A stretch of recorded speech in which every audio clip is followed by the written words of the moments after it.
തീർച്ചയായും അവർക്ക് കോടതിയിൽ പോകാനുള്ള എല്ലാ അവകാശമുണ്ട്. കാരണം അവർ വലിയ ആശങ്കയിലാണ്.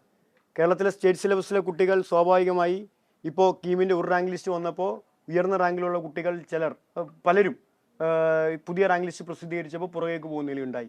ഏതാണ്ട് 23 മാർക്കിൻ്റെ വ്യത്യാസമാണ് നമ്മൾ ശരാശരി കണക്ക് കൂട്ടുമ്പോൾ കേരളത്തിലെ കീം റാങ്ക് ലിസ്റ്റിനകത്ത് ഇപ്പോൾ നമ്മുടെ സ്റ്റേറ്റ് സിലബസിലെ വിദ്യാർത്ഥികൾ അനുഭവിക്കേണ്ടിരുന്ന വിവേചനം. ഇത് കടുത്ത വിവേചനമാണ്. ഈ വിവേചനം വളരെ മുൻകൂട്ടി തന്നെ SF ചൂണ്ടിക്കാണിച്ചതാണ്. മറ്റൊരു വിദ്യാർത്ഥി സംഘടന അപ്പോൾ ഉണ്ടായിരുന്നു. ഞങ്ങളാണിത് ചൂണ്ടിക്കാണിച്ചത്. ഗവൺമെൻറ് ശ്രദ്ധപ്പെടുത്തി, അധികാരികളോട് പറഞ്ഞു. SFI ഉൾപ്പെടെ ശ്രദ്ധപ്പെടുത്തിയിട്ടാണ് ഒരു കമ്മീഷനെ തന്നെ ഇത് പഠിക്കാൻ വേണ്ടി സംസ്ഥാന ഗവൺമെൻറ് നിയോഗിക്കുന്നത്. നിർഭാഗ്യവശാൽ കോടതിയുടെ ഒരു ഇടപെടൽ, ഒരു വലിയ പ്രചരണം നടന്നു. CBSE കുട്ടികളോട് അനീതി ചെയ്യാൻ വേണ്ടി പോകുന്നു എന്നൊരു പ്രചരണം നടന്നതിൻ്റെ ഭാഗമായി കുറച്ച് CBSE കുട്ടികൾ അവരുടെ മാനേജ്മെൻറ്റെല്ലാം കൂടി കോടതിയിലേക്ക് പോയപ്പോൾ അവർക്ക് അനുകൂലമായൊരു വിധി കോടതിയിൽ നിന്ന് കിട്ടുകയാണ്. അതിൽ നമ്മൾ സിംഗിൾ ബെഞ്ചിൻ്റെ ഉത്തരവ് വന്നപ്പോൾ തന്നെ അപ്പീൽ പോകണം എന്ന നിലപാട് SF സ്വീകരിച്ചു. SFയുടെ പ്രസ്താവന നിങ്ങളുടെ എല്ലാവരുടെ മുന്നിൽ ഉണ്ടായിരുന്നു. അടിയന്തരമായി തന്നെ സംസ്ഥാന ഗവൺമെൻറ് അപ്പീൽ പോകണമെന്നും ഈ വേർതിരിവ് അവസാനിപ്പിക്കണമെന്നും SF ആവശ്യപ്പെട്ടു. പക്ഷേ ഡിവിഷൻ ബെഞ്ചിന് ഉത്തരവ് വന്നതിന് ശേഷമുള്ള പ്രതിസന്ധി എന്താണെന്ന് വെച്ചാൽ ഓഗസ്റ്റ് 14 തന്നെ അഡ്മിഷൻ നടപടികൾ പൂർത്തിയാക്കേണ്ടതായിട്ടുണ്ട്. അതാണ് ഗവൺമെൻറ് പറയുന്ന ഒരു പ്രയാസം. പക്ഷേ നമ്മൾ കേരളത്തിലെ ജനങ്ങളോടും വിദ്യാർത്ഥികളോടും പറയുന്നത് നിയമപരമായുള്ള എല്ലാ സാധ്യതകളും തേടാൻ കേരളത്തിലെ വിദ്യാർത്ഥികൾക്ക് അവകാശമുണ്ട്. അവർ നടത്തുന്ന പ്രവർത്തനങ്ങളോട് SFI എല്ലാ നിലയിലും യോജിക്കും. അവർക്ക് വേണ്ടുന്ന സഹായങ്ങൾ ആവശ്യം വന്നാൽ ചെയ്തു കൊടുക്കാനും SFI ഇടപെടും.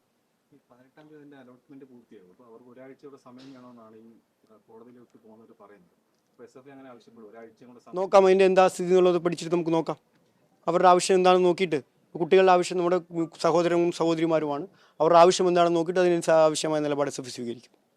തുടരെ ഓരോ സ്കൂളിൽ ഇത്തരത്തിലുള്ള കാല് കഴുകുന്നതുമായി ബന്ധപ്പെട്ടുള്ള വാർത്തകൾ വരികയാണ്. ഏതെങ്കിലും രീതിയിലുള്ള SFI ഏതെങ്കിലും രീതിയിലുള്ള ഇടപെടൽ സ്കൂളുകൾ?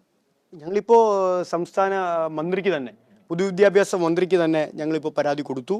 പൊതുവിദ്യാഭ്യാസ മന്ത്രി അടിയന്തരമായ അന്വേഷണം ഇതിനെ സംബന്ധിച്ച് വിശദമായ റിപ്പോർട്ട് തേടാൻ വേണ്ടി തീരുമാനിച്ചിട്ടുണ്ട്. അതിനെ തുടർന്നുള്ള നടപടി വരും എന്നാണ് ഞങ്ങൾ പ്രതീക്ഷിക്കുന്നത്. ഇതിനെ നിയമപരമായും നേരിടും.